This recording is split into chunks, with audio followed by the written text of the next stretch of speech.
Him's House, episode 48. My name is Jonathan Stern. I'm here as always with Patrick Lester, who goes by the name Bayside in the Him's House Discord. We're joined today by Saad Alam, founder and CEO of Hone Health, a telehealth company that specializes in testosterone and longevity. Given that Hims recently launched its testosterone vertical, we wanted to talk to Saad about Hims' new products as well as the market overall. Saad Alam, welcome to Him's House. Guys, I'm incredibly excited to be here. As I was telling you, this is one of the podcasts that I watch pretty regularly, and it has a pretty big impact at me and the people at the company as well. Let's get started with some background on Hone Health. What is it? When did you start it? Why did you start it? Hone Health started March of 20, right when the pandemic hit. The reason I started it is incredibly personal. So for two main reasons. I'm in my mid 40s now.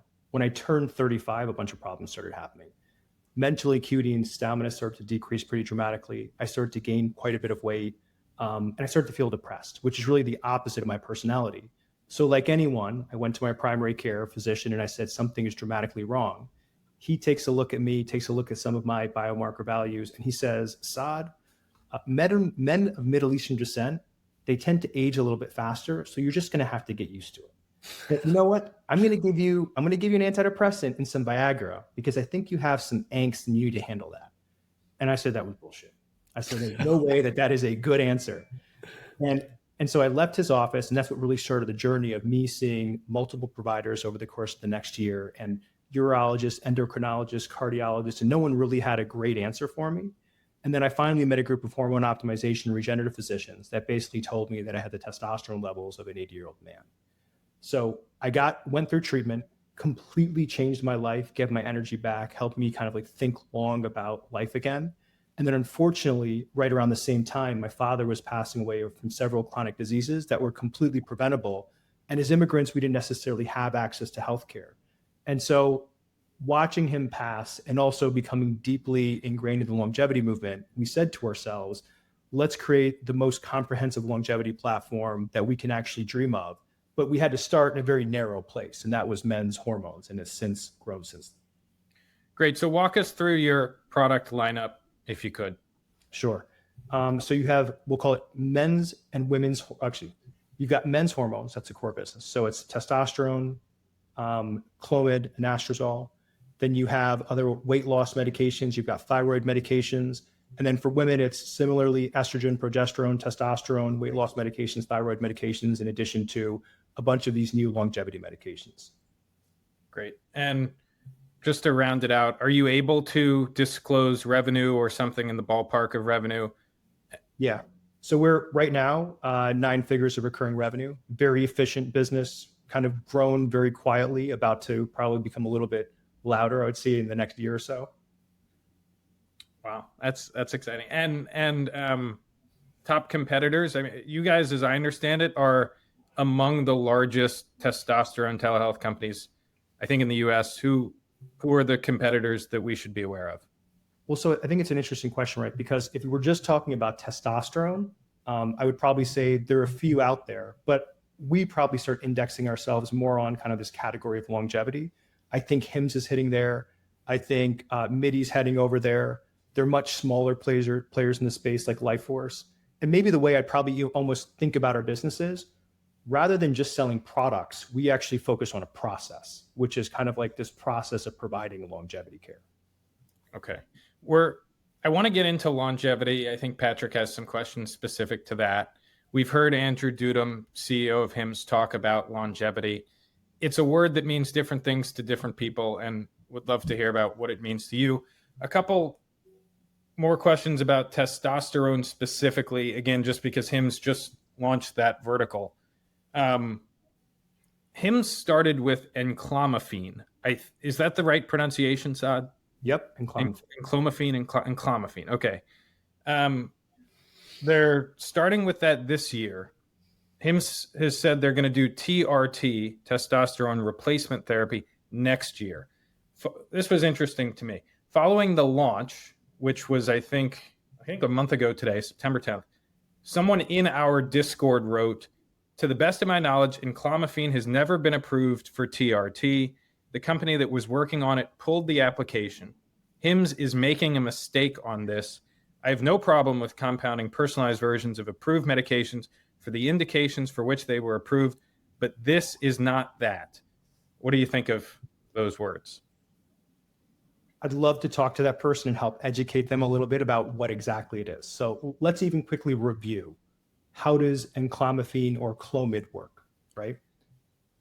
So what ends up happening is you have this thing called your hypothalamus in your brain, and that sits on top of your pituitary. The two of those are the beginning of what's called a hypopituitary thalamic axis. And so what ends up happening is it secretes a hormone called luteinizing hormone. Luteinizing hormone tells your testes to produce more testosterone. The way to think about this HPA axis, or almost this pituitary gland that you have in your brain, it's almost like a temperature sensor for hormones, right? And so what ends up happening is this drug called Clomid or Enclomiphene, it basically tells your pituitary to produce more LH. Now, it has actually never been approved for TRT. It is approved for women's fertility reasons, and it has been used for almost 35 to 40 years off-label. So whether it's Clomid or Enclomiphene, both of them have never been approved. But guess what? We've been using it for 30 years. There's a tremendous amount of safety and efficacy data, and we know it works. So this is actually something that I feel very safe about. Now let's actually talk about other drugs that are used for off-label purposes. Real quick, because I did see on your website, you guys, I think it's branded as Clomid or Clomiphene, right? Is that pretty similar to what Hims is offering, which is Enclomiphene? Okay, let's talk about that. So Clomid has two components of it. It has Enclomiphene, which is the active ingredient that tells your pituitary to start producing more LH.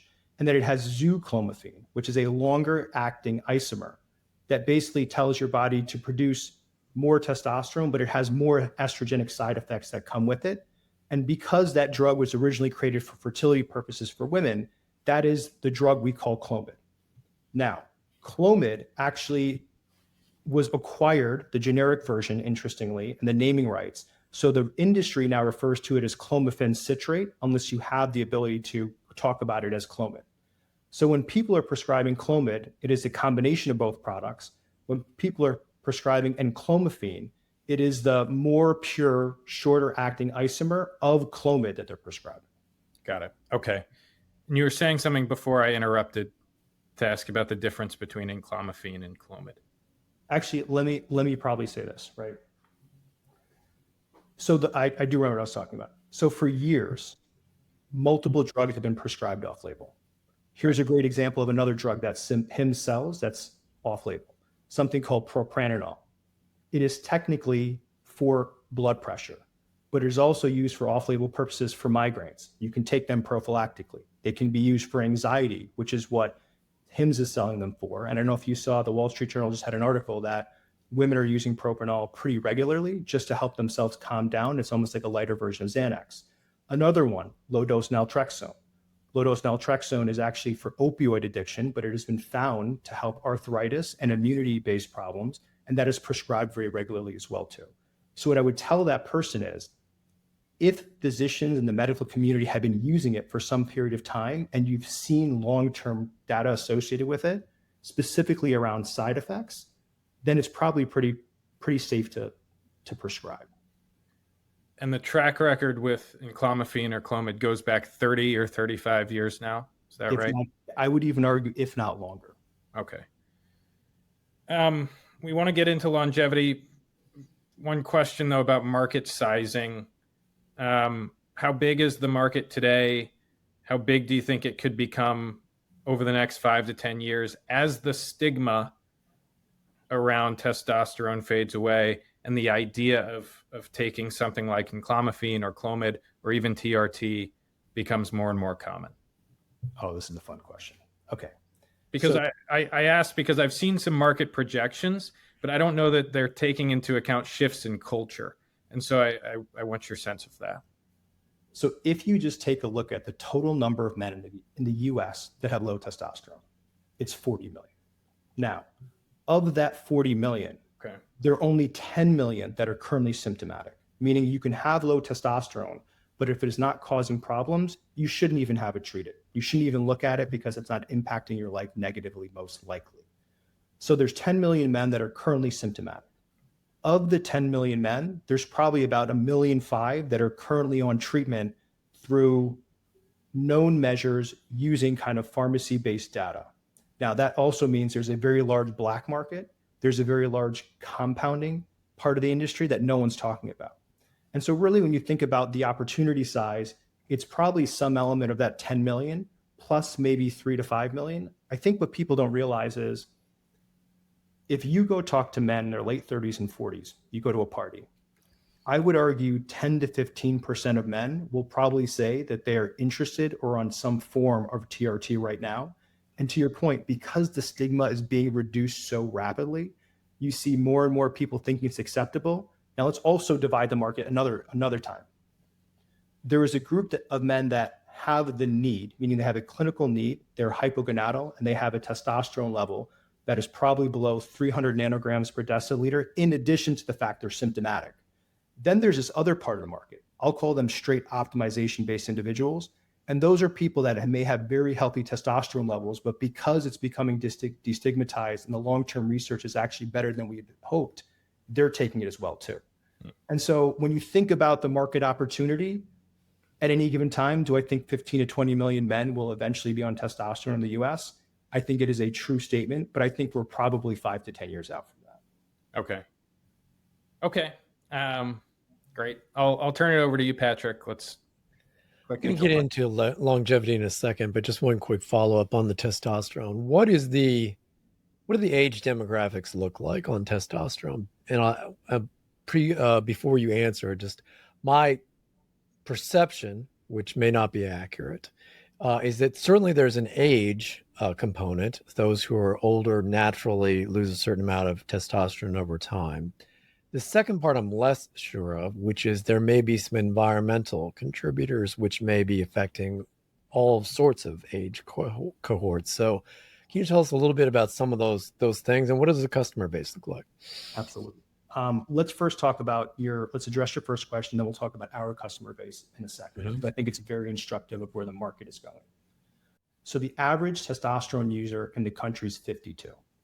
Okay. The average age of our user is actually 39. And so let's talk about the two dynamics that are happening. The first is from the age of 30 onwards, you lose the ability to naturally produce 1 to 2% of testosterone per year. So that means by the time you're 40, you probably have lost the natural ability to produce 10 to 20% of your testosterone. Sorry, this starts at what age, Saad? 30 years old. Oh, wow. Okay, I'm 30, so I'll take, yeah. I just downhill from here. I thought I heard that right. I just wanted to make sure, given that, yeah, I'm 30. Okay, go on. I'm going to scare you even more. This is not getting better.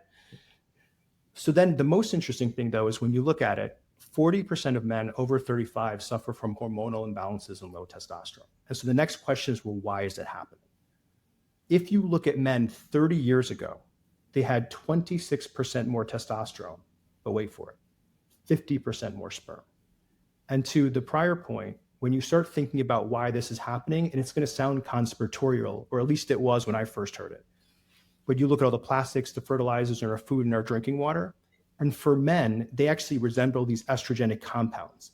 And the estrogenic compounds get into our body and they tell that pituitary gland of ours that we have excess estrogen in our body, and it interestingly shuts down our natural signaling. So not only are you getting older, but we live in environments where we are actually getting sicker because of it as well too. Appreciate that background. It's interesting to know the demographics of the potential customer base. All right, so let's shift into longevity. Another issue that I'm interested in. I think I'm older than both of you guys, and I think you said you were over 40. You don't look over 40 to me. So I'm in my mid 40s. You're doing something right. You're doing something right. All right. So longevity, I think, is sort of a new category. I certainly have been paying a little bit of attention. Don't pretend to have a whole lot of background on it, but let's do a little bit of background first. You know, what are some of the scientific advancements that are potentially out there that companies like yours are potentially looking at? And what is the potential revenue like? I mean, what's the future of this category looking like? But what's the present, I guess? What do we know that's different scientifically? Well, I guess it's a really hard number to quantify because the definition of longevity is probably a little bit soft, and we're kind of in the bottom of the first inning right now. Right? Okay. And so when you say what's longevity, I could say maybe the whole wellness industry is longevity, right? The wellness industry is $5.8 trillion. That's not an accurate statement, but everyone in wellness will claim they're a longevity company. And so if you think about, right, there's kind of, I would say, two real ends of that spectrum. They're kind of very early longevity-based drugs that will impact things like senescent cells in your body. And I think we're yet to see the true promise of those. Okay. Then we kind of have therapeutics that are currently available right now, which are used for everyday problems, that if you combine them, improve someone's longevity. And I would say that this is the world that most of us are playing in right now. And so the way to think about longevity is there's kind of like two main levers that you want to pull on. The first is you want to increase lifespan. That is meaning the total number of years that you live. But then there's this other concept of health span, which I'm sure you guys have heard about quite regularly, which is how healthy can I be in those years that I live? And so also there are different therapies, supplements, therapeutics, modalities that you can use to increase your health span, but then there are other things you can do to increase your lifespan. And so we're at this point in time right now where we're starting to learn how to pull those levers. Now, this is also very important. Most people think with longevity, if you take NAD or NMN, you're living longer. Maybe, but that is generally inaccurate. You have to think about your body as 10 to 15 different systems that are working together, and each of them are aging at a very different rate. And you have to figure out how to make you have to optimize each of those systems individually to make sure that they are not letting inflammation and disease set in your body, because disease setting in one part of your body could negatively impact another, even though you're taking perfect care of it. So the name that I've heard most out there is a guy named David St. Clair. Yeah. I think he went on Joe Rogan, got a lot of attention. I think he may have written a book called Health Span, maybe. Health Span, yep. And I think they're selling products. I know that you mentioned NNM. Am I getting that right? And NAD. So I know there's supplements out there. I have no clue how effective they are. So either in terms of your customer base, or I understand maybe you have a personal experience with this. So maybe tell us a little bit about what you've been doing with it. I don't think you're a doctor. You're not giving doctors advice, but maybe you can share a little bit about what you're doing. Thank you very much. I am not a physician, and so this is not medical advice. I should have probably said it at the beginning. Yeah, I'm going to put that in the show notes as well. So a couple things. So in my home office, I've got a hyperbaric oxygen chamber. I've got a cold plunge. I've got a sauna, right? And so that is the foundation of almost everything I do every day, right? Then I look at, we'll call it 90 to 120 biomarkers every 90 days, right? So I'm doing a deep dive in my body. Every year, I'm looking at close to 500 biomarkers. I'm doing full body MRIs. I'm doing CCTAs, which are heart scans. I'm doing brain scans. I'm doing gut microbiome testing. And from that, I've got a group of 3 or 4 physicians that basically start telling me, let's look at all of our organ systems individually, and let's think about how we want to optimize their age. So in terms of the things that I'm on 100 milligrams of TRT every single week. I'm on 500 units of HCG, which tells my body to help me naturally produce testosterone while I'm taking exogenous testosterone, because taking exogenous testosterone by yourself will shut down natural sperm production. So very important to do that. Second thing is I'm taking probably 12 different supplements. I can go into those supplements if we need to. And then I'm taking a bunch of different peptides. I recently tore my meniscus, and so I had to do quite a bit of work around accelerating recovery. And because of that, I'm on BPC 157, TB5, Pentosan, as well as a very light dose of nandrolone, which is decadurabolin, which is technically an anabolic. And in addition to that, I also do injectable NR every 2 days. That's a lot. Now, does your company sell testing kits for all of this to sort of measure those biomarkers? That is correct. So our company, what we do is we go in and we test about 50 different biomarkers. Got it. After we look at those biomarkers, we sit you down with physicians for 30 to 45 minutes. So this is a synchronous consultation where you're speaking to a longevity physician that has a license, Mm-hmm. and then they're putting together a personalized protocol for you. Now, some of those things that I'm doing are not things that Hone offers, very specifically because I have a slightly higher risk tolerance. And we do everything as conservatively and safely as possible as we can at home.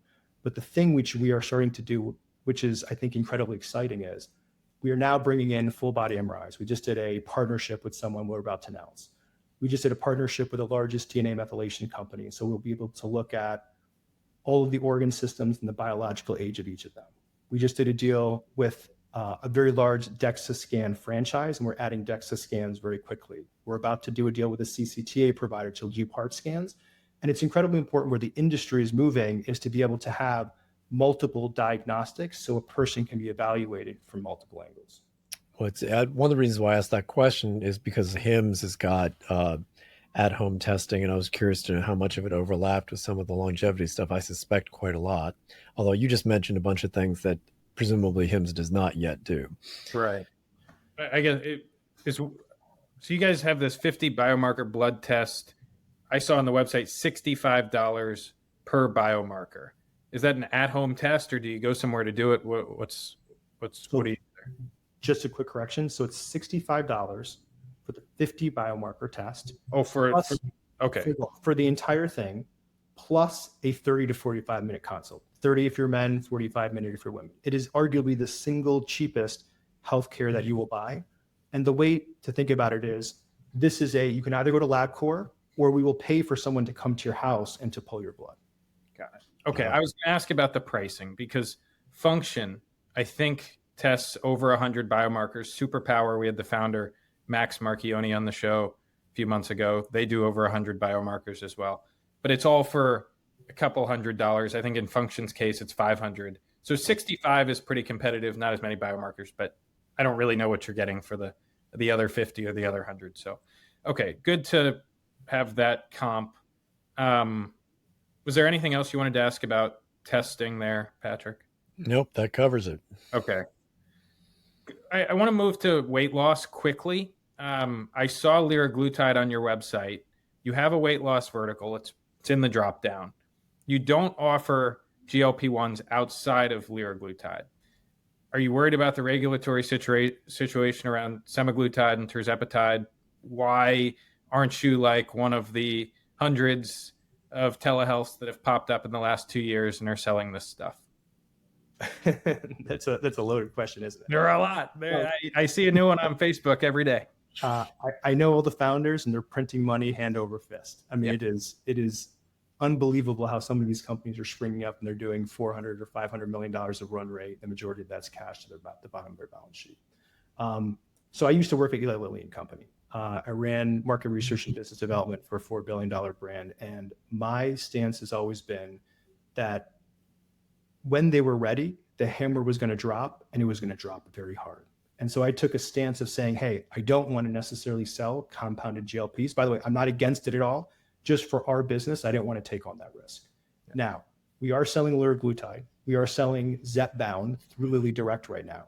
I do think it is an incredibly important tool in your toolkit for longevity going forward. If I were looking at the tea leaves, you're looking at the Mochi case, you're looking at the Fella case, you're looking at the Henry Meds case. I think Willow's in there too, right? Willow's in there, and then Strive just happened yesterday. Now, Strive is a compounding pharmacy rather than a telehealth provider. It looks like the regulatory landscape is going to open up in the favor of compounded GLPs if I were a betting man, which, by the way, the bet I took was we shouldn't do it en masse because once pharma comes in, it's going to be ugly. So that's the bet you made, but you like what you're seeing for the compounders.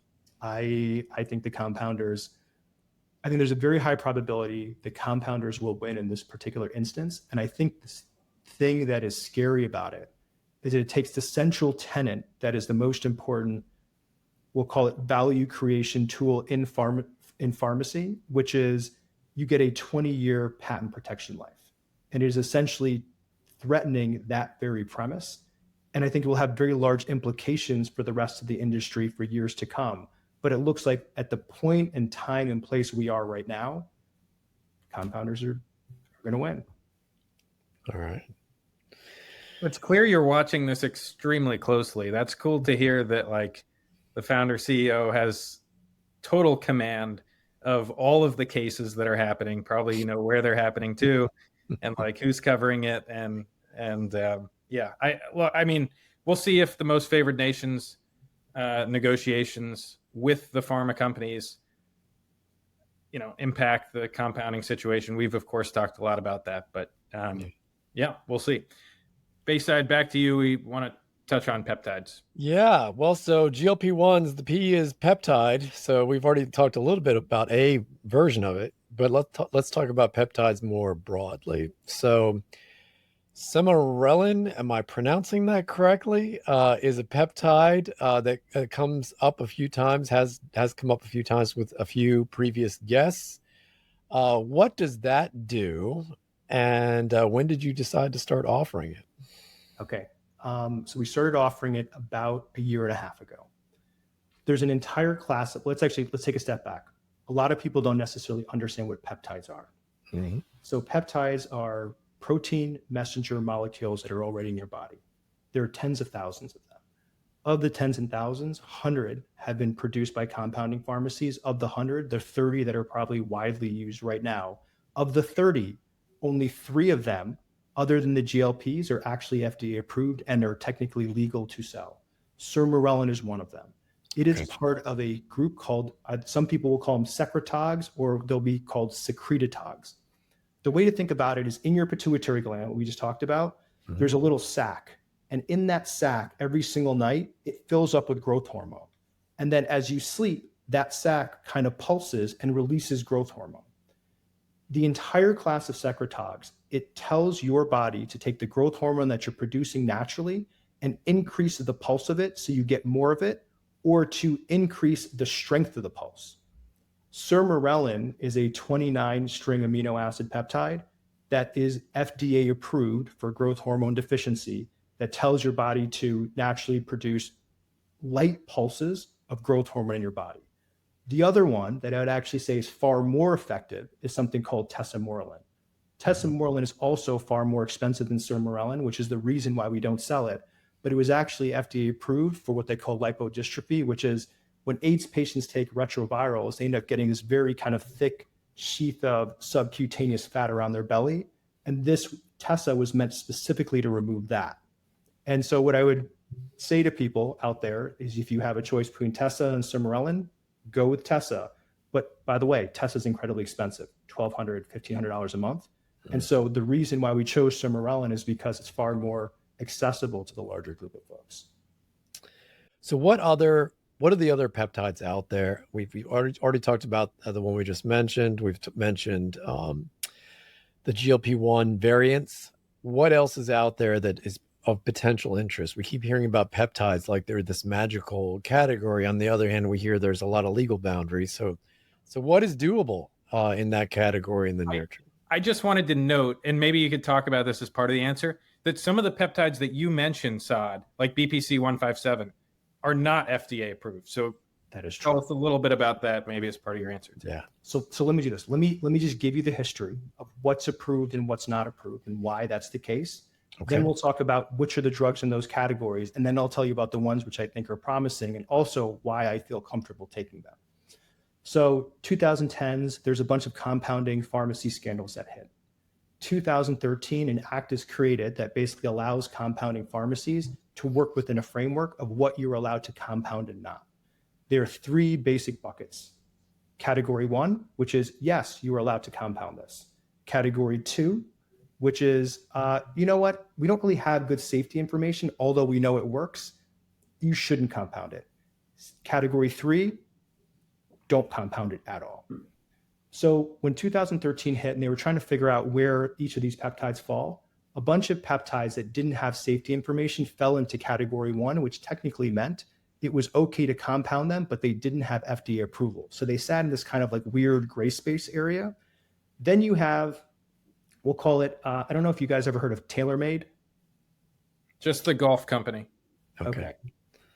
So TaylorMade was a compounding company in the 2020, 2021 era that became the largest provider of peptides within 2 years.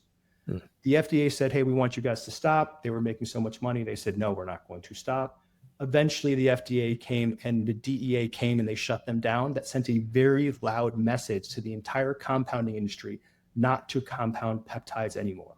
For 3 years, everyone went completely quiet. Then what ends up happening right around that time is the regulators started saying, hey, a bunch of these category 1 things, they're not really FDA approved. We should pull them off that list. So a lot of them got moved into the category 2 list, which actually said you cannot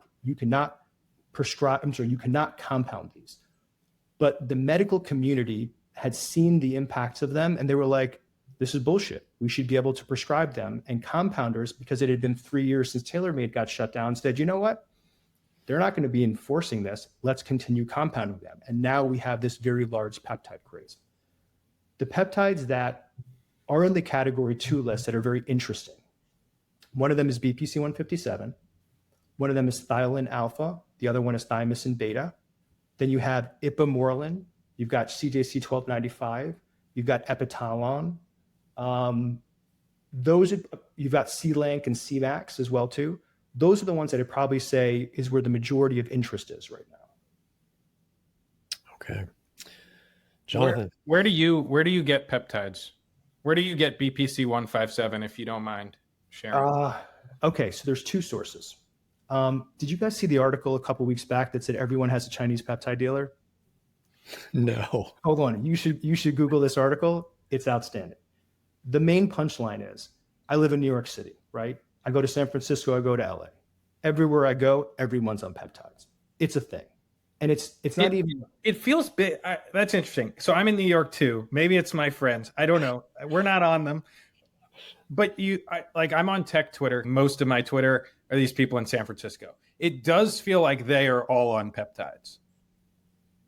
I'm not lying when I say this. My mom is 65 years old and works in the county. They run the finance team over there. All her friends are on peptides. And she's in where? Which part of the country? 65 years old, New York City. She's in New York. Okay. All right. I guess like when you saw Sinclair, Atia, Dr. Rhonda Patrick, and Huberman start talking and endorsing about peptides, and then you saw all of the RSO or research-only organizations selling peptides like Peptide Sciences pop up, it became so incredibly easy. Now the problem became is how can you control for quality, because the majority of them were having them shipped over from China. Mm-hmm. And so what that really means is that people were saying, you know what? I don't care about the risks because these things sound magical and I'm going to buy them in mass and I'm going to go get insulin pens from my local pharmacy and I'm just going to start injecting things and having conversations with everyone around. And it spread like wildfire. The numbers I've heard on the RSO, not even compounding pharmacies, the RSO peptide sites that are selling Chinese peptides, massive. I mean, it makes most of our companies look small. So now you can get your BPC from just type in BPC into Google, and I promise you will find 10 different sites that you can purchase them. Chamath actually just financed a company that is testing the purity of all the illegal peptides being sold so that you can know what's the best quality. Now, myself... Chamath Palihapitiya of All In and a few other, and Social Capital and Facebook. Yeah. Okay. That's correct. Now, where I get my peptides is I have access to what I think is probably the best 503 pharmacy in the country producing peptides for me and a bunch of physicians. And so I go directly there. And is that a 503A or 503B pharmacy? It's a 503A. Okay. Wow. Gosh, I probably have more questions on that, but maybe we'll come back. Any follow-ups real quickly, Patrick? No. Okay. Well, here's one. Hims owns a peptide facility now, right? But Hims is also a publicly traded, $10 billion market cap company. If you were Andrew Dudum, which peptides would you start with? I'd start with the safest ones. And the 2 safest ones that I think, right, when you think about peptides, right, if you do them right, you should cycle them. You can't just take them and straight line them every single day. But there are certain peptides, we'll even call it BPC and thymosin beta, that you can take every single day for the rest of your life. I'm on them. I got my mom on them. I've got my wife on them. And the reason being is that, one, they're incredibly gentle. It's very hard to overdose on these things. Two, they basically help reduce immunity and help speed up recovery. And those are things that almost all of us need, because as we get older, those functions start decreasing. And I don't know if you know about the science, but like when you're young, you have thymus gland. Your thymus gland is incredibly active. As you get older, the thymus gland basically shrinks and becomes non-existent. It's one of the reasons why you have problems with immunity, cancer-causing cells in our body. And so thymosin alpha and beta is just basically replacing that function that you lost. And BPC is called body protective complex. It is a gastric juice produced by your stomach right now that helps safeguard the lining of it, that helps joints and tendons and ligaments heal a little bit faster and keeps you more supple as you age. Those are problems that we all have as we age regardless. And so those are things that I will take for the rest of my life. Wow. All right, let's pivot to business strategy quickly, specifically Meta ads. Two things around Meta ads. Number one, at the turn of the year, Meta announced that they'd be making some privacy policy changes impacting healthcare and telehealth companies' advertisements. Number two, the FDA recently cracked down on D2C pharmaceutical advertising. I imagine Facebook and Instagram ads are a big reason you've been able to scale to 9 figures of ARR in 6 years or five years. Are you worried about either of those things? Like, firstly, has the Meta ad privacy policy change, whatever it was, I don't know the specifics of it, impacted your business at all? And then tell us, sort of looking into the future, about the FDA crackdown. All right. So let me take 2 steps back and just quickly talk about the stance we had around selling testosterone when we started, and it will directly inform this question. Great. When we started the business, and whenever you start a venture-backed business, you're saying, I want to be the biggest of X in the country, right? You almost have to be think delusionally large, which I think we probably are. That means I basically sat my wife down and I said, hey, look, I want to become the largest provider of testosterone, which is a controlled substance in the country. And she said, don't go to jail. I said, don't worry. I'm being serious. This is a very real conversation. And so when you then start to think about, well, how do you do it in the most conservative way possible and put up more guardrails than you probably need to, it engineers your strategy from day one going forward.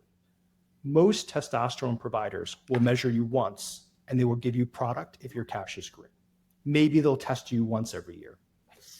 The American Urological Association wants you to test twice before you prescribe to someone to make sure someone is truly hypogonadal and has a clinical need for testosterone. So the way our process works is we do a test, we then do a consult, and then we make you do a second test if you want a controlled substance. People hate it. They complain about it. It's more friction in the process. We've probably lost $80 million of customers because of it, but it is the right thing to do from a safety profile. The second thing we did, we said, because we think that the regulators will be hyper-focused on us, let's make sure that our ads are all compliant from day one. So I'm already putting safety and side effect information on my ads. I've been doing it for 3.5 years at this point in time. And so the other side of that is I also sell a process. That's what I focus on. Let me test you, let me do a consult, and we don't know what's going to happen after that consult in terms of medications. And so those ads don't need fair and balanced safety information because we are talking about how we will help you understand what you need. The ads we do have, and I can actually validate this because I went on Facebook Marketplace last night, or library, just to make sure this is a true statement. Every single one of our ads that mention TRT have side effect information. And by the way, they decrease conversion. The moment you put them on, people say, I don't want this, but it is the right thing to do. Like, how many words, though, do you have to make space for now? My understanding is that you have to show all of the side effects now, right? I think it's open to interpretation, but general rule of thumb is, and this is what we're being guided on.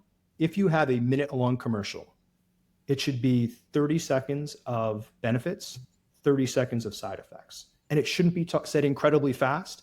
It should be said in a way that someone can actually understand it and grasp it, rather than just going as quickly as possible so people can actually understand. That theoretically also applies to ads as well too, where if 50% of your ad is benefits, 50% should be side effects. And that's kind of the rule that we followed. Oh, wow. Okay. Interesting. On the Meta ad privacy policy changes from earlier this year, any impact to your business, Saad? Yeah, a little bit. Although not as bad as June of 21, when the entire world experienced Facebook and iOS changes. Interesting to hear that there was an impact, though. The CEO of Noom, Jeff Cook, came on the show, said that they had to deal with it for maybe a couple weeks, but it was the impact was somewhat minimal. So by the way, that is a true statement. You definitely saw it, but it wasn't the kind of thing that was going to change your business overnight. Thank God. Okay. All right. Good to have a second data point on that. Yeah. Back to you, Patrick.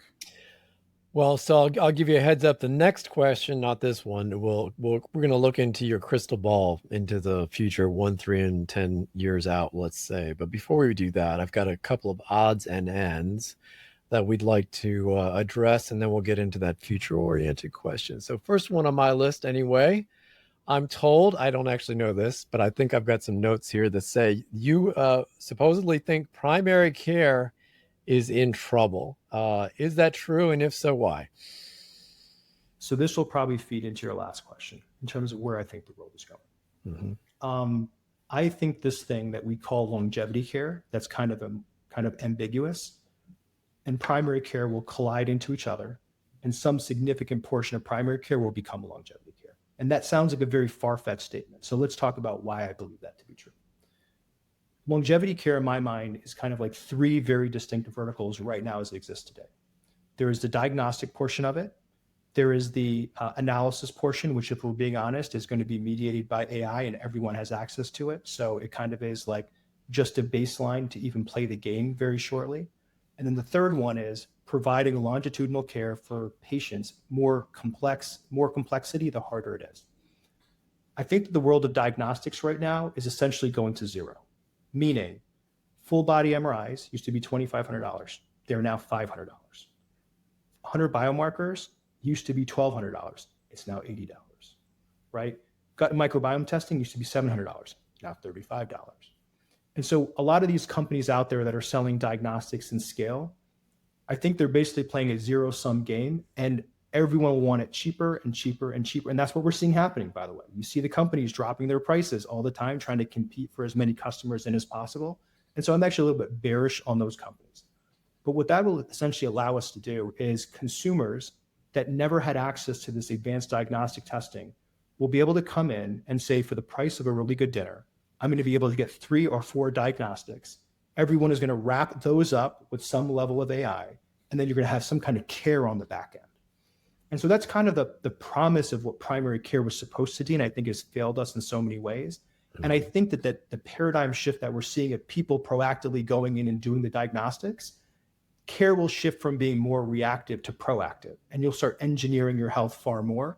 And then also kind of, if you think about the world and the way it's shaping up with social media and just the proliferation of conversations around zeitgeist, I'd argue it's kind of longevity kind of is the zeitgeist right now. The moment you start seeing people look and act younger at any given age, you immediately say, I want that.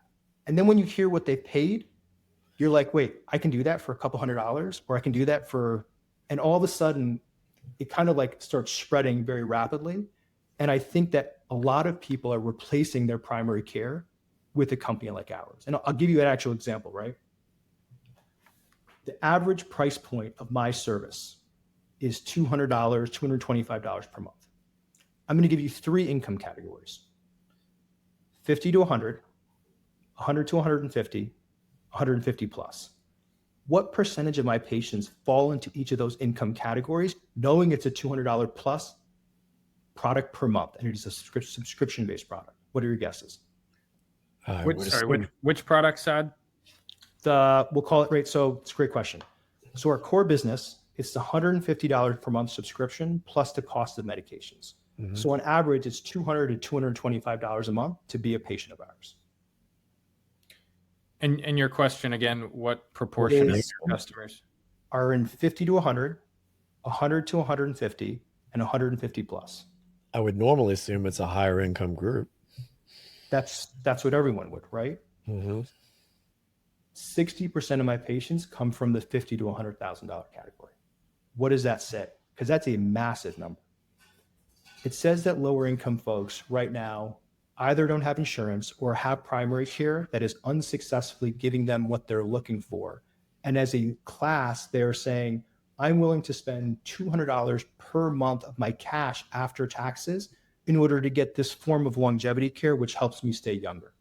And I think that is just the beginning of the shift we're starting to see right now, of the move into this thing we call longevity care. And the goal is, quite literally, to get it as cheap as possible so you can get it to more people and democratize care. That's interesting. All right, we're going to turn to the final question in a second. I do remember Andrew Duden was on an interview, I think it was in April of this year, and he said at that time something similar to what you just said. He said he wants to get the cost down to essentially zero. He wants to build it into what he called a membership to HIMSS. I'm not sure exactly how that would play out, but that seems to be the vision where he wants to go. It seems to be aligned with what you just said. Last question. So we're looking into your crystal ball, 1 year ahead, 3 years ahead, 10 years ahead. Take us through the future, either for the industry or for our own health. What are we looking at? What's coming down the pike? Okay, so for the industry, let's start there. Within 5 years, companies like mine, which are offering what I'll call full stack care, diagnostics, some level of AI, and physician care, I think we're going to see a lot of them. And I think you see a ton of them popping up already, by the way, right? I think where companies will stumble is when they start trying to provide longitudinal care to patients that are getting more complex over the course of time. It's really hard. I mean, I can't tell you how difficult it is. Just for testosterone alone, there's 31 million permutations over a patient's clinical care journey the first year alone, and that's with 3 medications and 8 biomarkers. And so imagine how much more complex it gets. So I think the industry as a whole will start moving that way. We're seeing it happen very rapidly.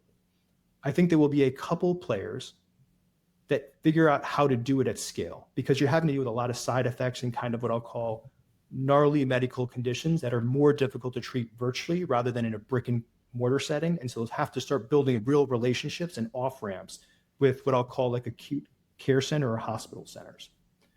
10 years from now, I think we'll be in a world where we are fully engineering our health, meaning you will come in, we will look at 10 to 15 different diagnostics over the course of a month. We'll be putting together incredibly personalized plans based upon your epigenome and your habits. That's very important, because you can tell someone something is wrong with them all day long, but if it doesn't fit into their lifestyle, it will be completely useless. And then you will be helping people reduce their biological age in a quantifiable manner that is backed by real evidence. And I think that is almost a foregone conclusion in terms of where we're going. The question is, how fast do we get there? Okay. Jonathan, kicking it back to you to wrap up. Looks like we have a couple minutes, so I'll ask you this. Saad, are you bullish or bearish on HIMSS? Long-term bullish. Why? Well, first of all, I'm a holder of HIMSS. Let's get that out of the way. Second of all, I think that the underlying infrastructure they built to produce a superior gross margin business is very difficult to replicate for players coming into the space right now. Let's start there. Second, are you saying they have a moat? That's an ongoing joke. Not much of a controversy, but go ahead. Well, I'll tell you this, right? If you look at the way venture dollars are flowing right now, there are fewer venture dollars flowing into this category. And so that means there will be fewer upstarts that can probably catch up. And right, the folks that can catch up, we can count on one hand, and we probably know how they're all doing behind closed doors. And I don't think there's one that's quite coming up on the heels of them that have an operating structure as sophisticated as they do, from my understanding. And I'm pretty deep into the industry. And then I also think too, this one's going to sound kind of trite. I think HIMSS has the biggest balls in the industry. And I don't mean that I mean that who else is going to put a 30-foot picture of a cactus on the side of a building in New York City, is going to look the entire pharmaceutical industry in the face, throw them a middle finger, and say, I'm going to produce one of your best sellers and I don't care what you say, I think they take bets that make me say, good job. Good job. Cool. So you guys are both in New York City. Sorry, say that again, Patrick. I was just saying you guys are both in New York City, so you get to see the subway ads and the building ads. Two things. I'll just say I walked through the Times Square subway station recently. It was like a Serena Williams, what's the term? Mirror maze. I had never seen so many ads on poles in places that I didn't know companies could purchase. It was unbelievable. So, Roe didn't come up, but that's probably a company you had in mind that is, I'd say, a little behind Hims for sure, but like doing what they can to catch up. We'll see. Second thing, Nighthawk. I don't know if you've seen him on Twitter. I follow him. Yep. Great. Tweeted at Andrew yesterday because I don't know how this came up, but he quote tweeted Andrew's photo of that cactus in Times Square, stretching up 150 feet, and said, "Hey, Andrew Dudum, let's see something like this again soon," because it's been a while since we've seen Hims in the subway or in Times Square or doing anything like that. Outside of the the GLP-1s, which is a statement on its own. But yeah, we'll see what happens. We're at 3:00, so I'll let you go. Just wanted to say, Saad, thank you so much for being a part of Hims House. And I don't know, we asked you some questions that I wasn't sure we'd get a full answer on, but you approached everything really head on, and just wanted to say thanks so much. Of course. Yeah. More than happy to be on.